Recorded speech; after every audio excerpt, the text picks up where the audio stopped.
Hi, this is Jay Kumar here.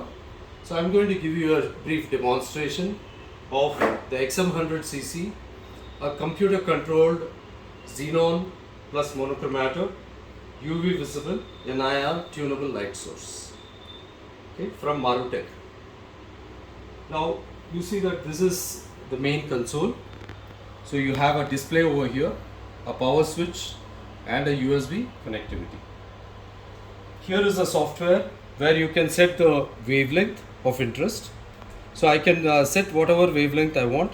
I can maybe it's a 200, I can go to 300 and start.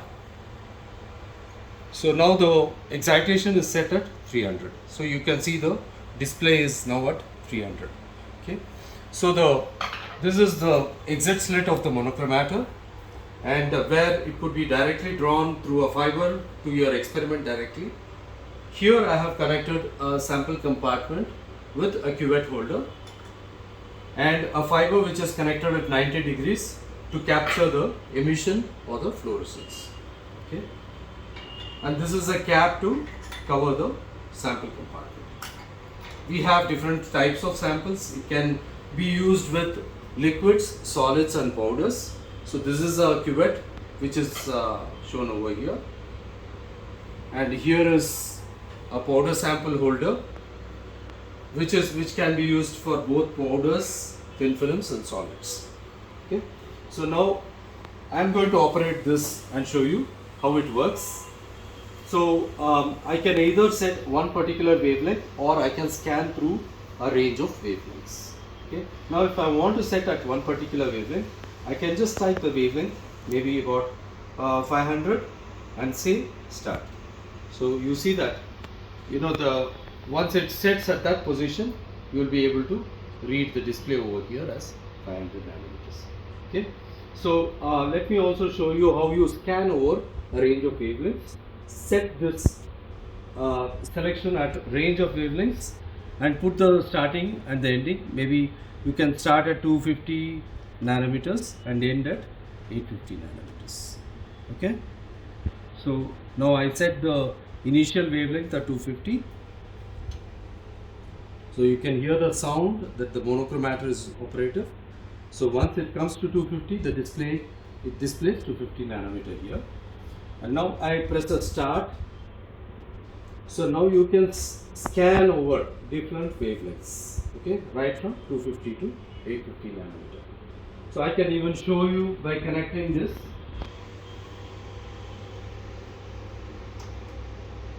Yeah.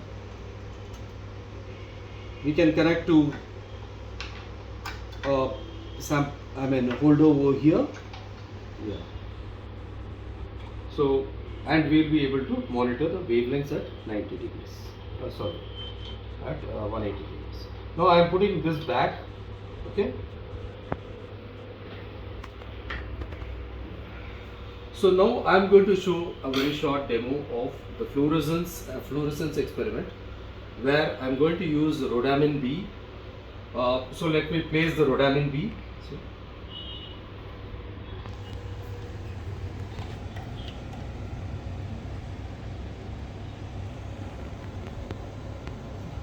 Okay, so I am going to place it this way.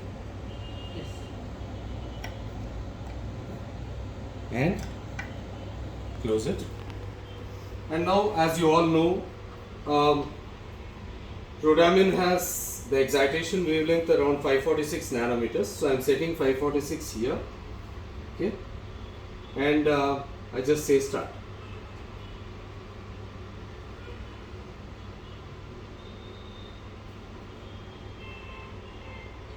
So now you can see that the computer controlled tunable light source is setting the wavelength at 546 nanometers. Okay, this is the excitation wavelength, and the emission can be read over here. So this is the emission wavelength. So you get the emission wavelength. This is the emission spectrum, the fluorescence spectrum of rhodamin B. Okay. So this way it could also be used for fluorescence, photoluminescence and all kinds of luminescence experiments like maybe thermoluminescence or chemiluminescence and so on. Also you have a slot over here, so where you can connect it directly, and it can be connected to a light source for